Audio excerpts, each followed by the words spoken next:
Okay, hi, assalamualaikum.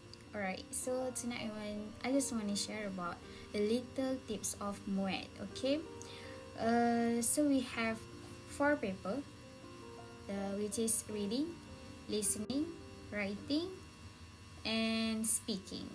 So first, I want to focus on speaking because I have started my video in English language because this is one tips.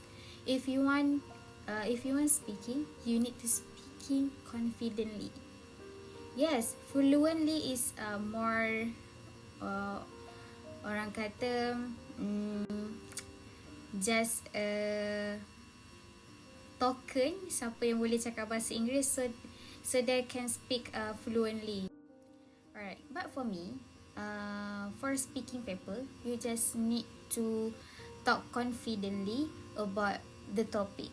Okay, task A you need to talk 2 minutes and individu, and the task B you need group discussion, and then you just feeling flexibility to talk, but you need to consider with your teammates.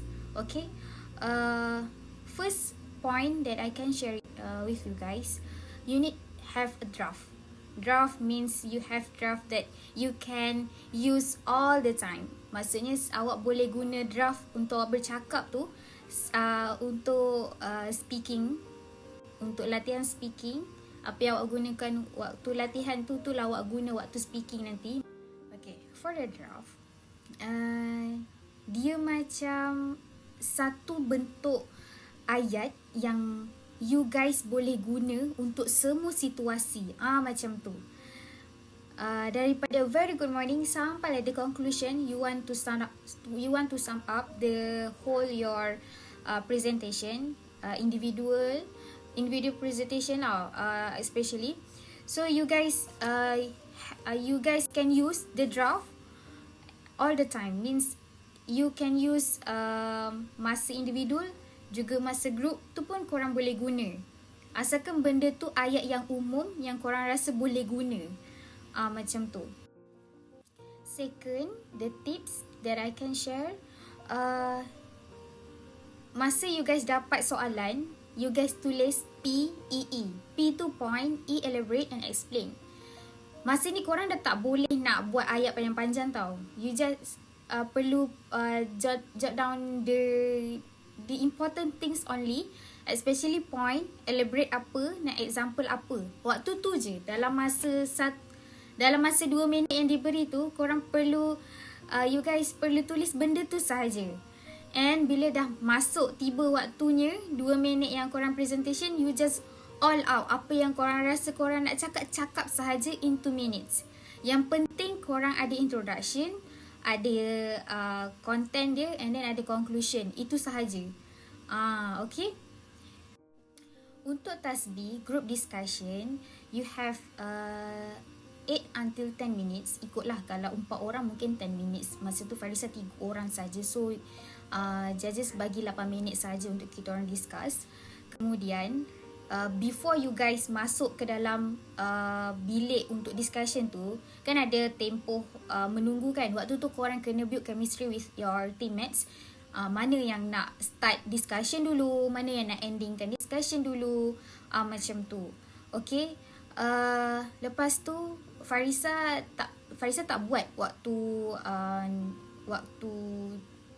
muat hari tu, tapi ada judges dia tak ingatkan tau, bila dah tinggal 1 minit ataupun 2 minit terakhir, bila dah tinggal macam cakaplah dengan judges tu, boleh tak kalau 2 minit ataupun 1 minit terakhir tu bunyi ting, sebab kami takut kalau kami terbanyak cakap dan kami tak sempat nak conclude discussion kami tu. Boleh tak kalau kami nak minta kalau tinggal lagi 1 minit ataupun 2 minit, tolong macam remind dekat kita orang supaya kita orang boleh conclude. Sebab waktu Farisa muat hari tu, Farisa tak sempat nak conclude discussion sebab kita orang dah cakap banyak sangat, tiba-tiba dah habis dah 8 minit. So macam tu. So Farisa sarankan biar korang buat discussion tu perfectly. Macam tu, biar sempurna, ada content, ada discussion, ada conclude, mana cadangan yang perlu kita pilih waktu bila di akhir discussion. So Farisa minta kalau siapa-siapa yang akan muat, akan datang, korang boleh buat salah satu cadangan yang Farisa saran. Okay, ni tips tambahan untuk speaking. Farisa boleh cakap, korang ketepikan dulu perasaan korang yang korang rasa grammar korang tak perfect, English broken ke apa tu, ketepikan sahaja. Yang penting untuk muat ni korang confident untuk bercakap, confident to all out everything you use, benda yang korang tersimpan ke otak ni, korang cakap sahaja. Yang penting ikutlah, kalau 2 minit cakap 2 minit saja. Yang penting introduction, isi dan conclusion kena ada perfect. Okay, practice, guna, ikutlah practice apa tu, ikut 2 minit, ambil masa 2 minit cakap. Okay, banyak kali tengok latihan, ikut tajuk tu semua, buat. Speaking need practice. Okay, so next, listening paper. As we know, listening paper kita akan dengar 2 kali, betul tak? Okay, so awal-awal tu dia akan minta kita simak soalan lah, ataupun minta kita tengok soalan. So pertama, korang perlu highlight perkataan yang penting dalam setiap soalan tu. Okay, yang pertama korang perlu highlight perkataan yang mana penting. Okay, untuk first recording, bila korang dengar, korang akan jumpalah perkataan yang penting tu. So korang kena dengar betul-betul. And then for the first recording, you just tick the answer. Okay, you just tick the answer. And then bila dah dengar rakaman yang kedua, korang akan rasa yakin itu jawapannya, korang boleh terus bulat. Okay, ada soalan yang mungkin keliru, so korang kena dengar betul-betul, macam tu. In fact, untuk format baru, listening ni sangat senang. Sebab format yang lama, kita kena macam dengar jawapan, dengar recording, and then kita kena tulis jawapan by tulis kan, kena tulis kan. Tapi untuk format baru semua MCQ, so dia dah memudahkan kita. Okay, berkaitan dengan listening ni, ada situasi, tu biasalah, tu situasi perbualan, conversation. So you just need to hear carefully lah, betul-betul kena dengar betul-betul. Okay, and bahasa yang digunakan, dia tak guna accent, dia tak guna accent yang pelik-pelik.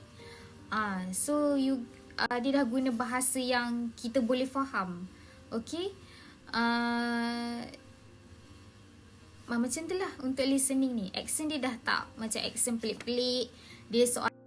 Alright, so untuk reading paper, dia ada tukar format sikit. Kalau yang lepas dia akan bagi full text, and semua soalan orang kata teks, and then ada jawapan lah, semua kan. Tapi untuk kali ni punya format, untuk part 1, first kali dia ada bagi satu perenggan pendek, and atas tu ada soalan yang kita kena faham sendiri apa yang dia nak. And then daripada petikan yang diberikan ada 3 situasi, and korang kena sesuaikan dengan soalan lah. Kena sesuai dengan soalan, means mana soalan yang sesuai dengan perenggan tersebut, and korang kena jawablah A, B ataupun C dekat soalan tersebut. Macam tu untuk part 1. And the other part, ada soalan teks yang kita perlu isi tempat kosong. Okay, tips untuk isi tempat kosong tu, korang kena tengok ayat sebelum dia. Okay, ayat sebelum dia ataupun ayat selepas dia. Tapi major yang kita perlu faham ayat sebelum dia lah. Dia ikut kefahaman kita. Kalau kita rasa sebelum ayat yang tempat kosong tu lebih sesuai, so kita kena kenakan dengan soalannya lah. Highlight kan mana important words yang korang rasa perlu cari dekat dalam teks. Tu biasa. And reading ni korang perlu buat latihan lah.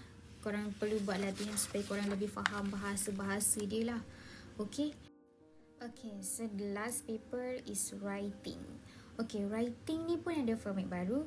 Yang bahagian A, dia email. So kita kena menjawab email yang diberikan. So adalah cara-cara untuk menjawab. So you guys kena ada buku muat yang terkini, sebab kat situ dia ada contoh jawapan daripada soalan yang diberikan.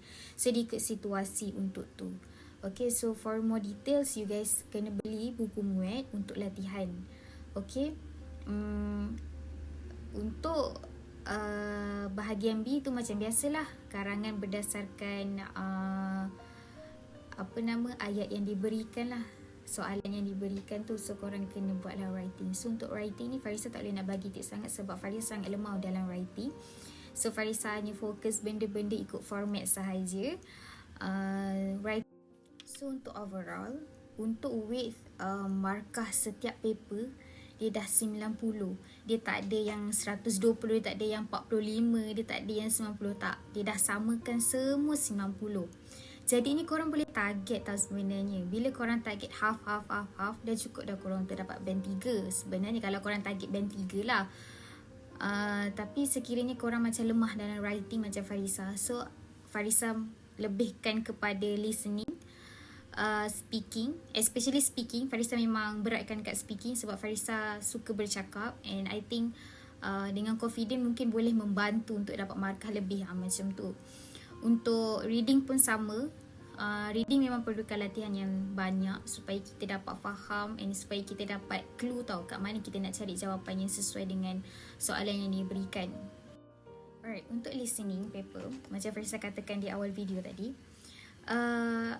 first recording you boleh dengar, okay, bila dah dapat dia punya important words tu, korang just tick the answer, okay. Bila dah masuk recording yang kedua, bila korang dah dengar, bila dah confident teruk tu, korang bulatkan, okay, terus bulatkan dekat kertas ataupun terus hitamkan dekat OMR. Sebab habis 30 minit listening, korang dah tak ada masa untuk hitamkan OMR tu, dah tak ada masa sebab habis dia 30 minit examiner dah ambil dah kertas tu.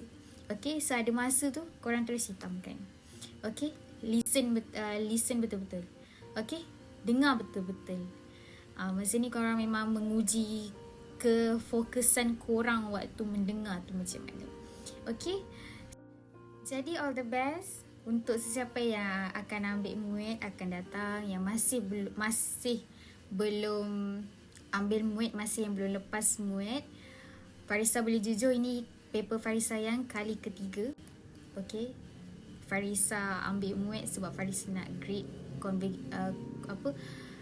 convo on time.